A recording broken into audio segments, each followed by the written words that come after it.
Irakiens, Syriens, ils ont tenu en ce dimanche après-midi à célébrer une messe dans le rite syriaque. Au lendemain du 10 juin 2014, la communauté chrétienne a été chassée de la ville de Mossoul en Irak par l'État islamique. Une journée noire pour l'archevêque Kasmoussa, qui marquait le début d'une période difficile pour les chrétiens.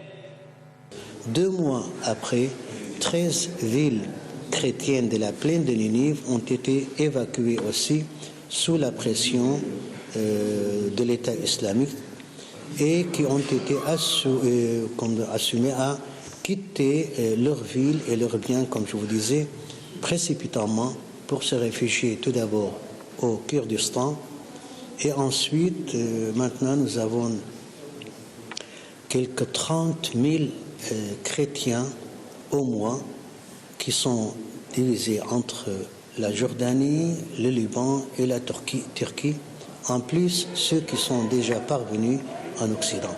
Une communauté accueillie notamment à Tours, qui s'élève aujourd'hui à plus de 350 personnes. Parmi eux, des lycéens, étudiants qui ont dû fuir sans se retourner.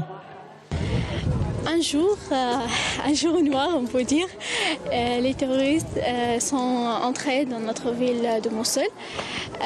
Ils sont commencé à attaquer les gens, à tuer les gens, obliger les gens soit à être musulmans, soit partis, soit payer le jizya aussi. C'était vraiment difficile pour nous d'arrêter toute la ville, arrêter notre travail, arrêter notre examen aussi et de partir. Et c'était comme un cauchemar, on peut dire, pour nous. Aujourd'hui, cette communauté chrétienne est dans l'expectative de la libération de leur ville, prise d'assaut par l'État islamique. Mais tous construisent pour l'heure leur avenir à Tours.